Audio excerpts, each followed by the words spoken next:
So I lost my cell phone again, and I tried calling it. It said that you can't call yourself, but I'm using my laptop as a cell phone.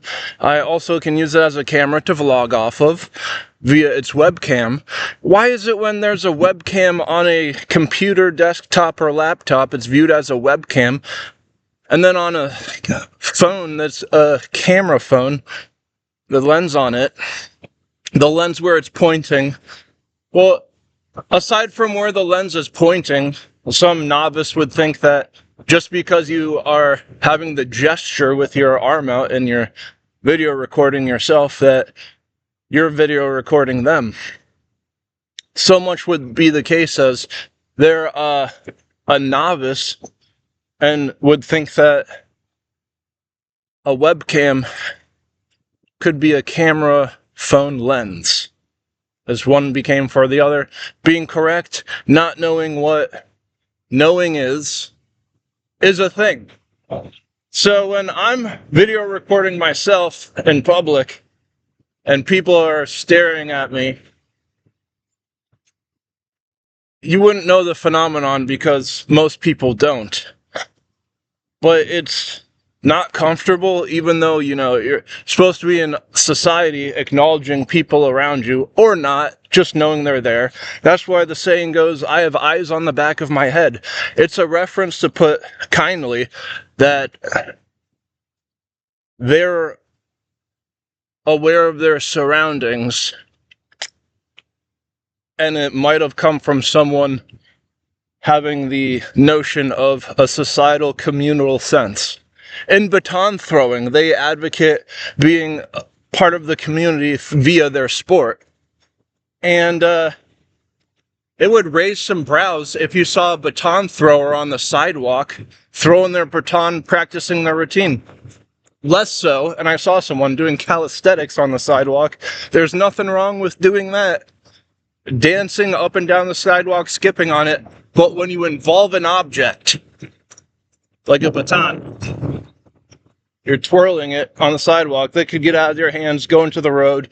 That's more of a oblique, I don't know the word oblique, I've never used it. It's more of a rash decision to display yourself publicly while doing. Or with a camera phone, a laptop, it's not a baton because I'm not throwing it. If it were, people have vlog sticks. I'm anti that because it looks pretty retarded. Excuse my French. I can stick my arm out, hold the laptop, talk to it. But again, and everyone does it, even if you don't have a laptop, you're walking on the side of the road. I do it too. People look at people on the side of the road. But when they're outside their cars, they're staring at you as you record in public. It's, I don't know, uncomfortable. Here's an example. If you're in a dream, and in your dream, everyone's telling you you are in a dream, but they're the dream.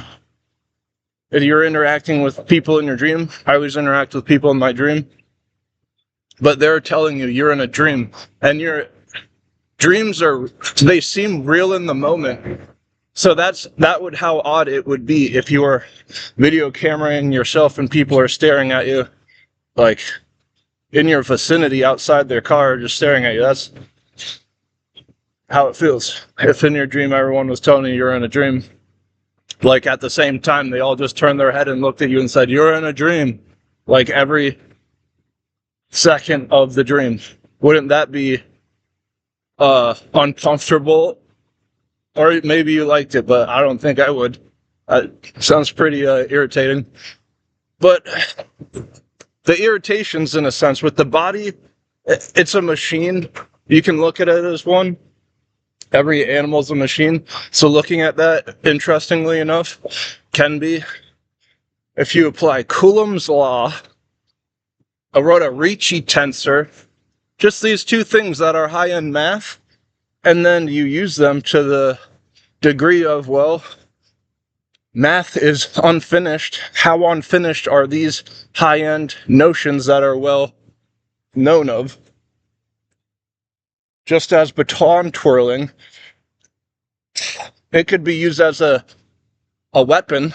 In England, they twirl batons, used to patrol the sidewalks. Police used to do that.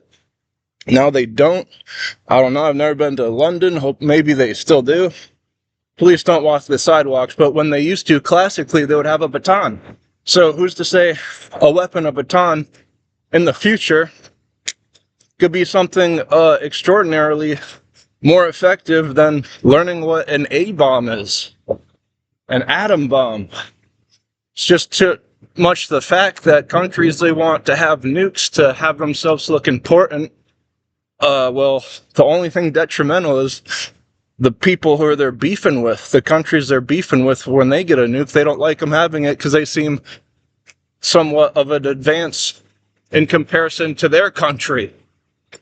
When in reality, that's just really ghetto, because that's the best our world has to offer. So, looking at it in that sense, there's another example where it's just ridiculous. Oh yeah, skin tone. When you go outside in the summertime, at first I get burnt pretty bad, and then my skin acclimates to it because it gets more tan. But at what point is that acclimation? And you can look at that at Coulomb's law. So that's, again, going to be probably worse when I get older. It's probably going to vary a lot more and have gray area of the implications when I don't wear sunscreen, because it's a turning point where I get tan enough I think I don't need to wear it because I'm not going to get burned, but I think I should be applying it the whole time just to be safe outside in the sun. But you can apply that to Coulomb's law, and there's a lot to be said with that. Similarly to baton throwing.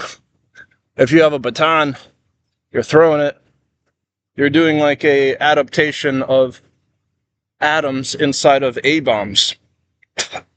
Their sequence and series to a detonation and ignition is the same as a dance routine with a baton, start to finish. Maybe not, maybe so, but that's, again, we're so far in the Stone Ages that might as well be if you're creating something better than an A-bomb, which again is just nothing but bullets going off in the air, and you can have an anti-missile to stop it. If you're shooting bullets at the air trying to stop bullets, that's like the Wild Wild West version of Space Age when it's really just the Stone Age.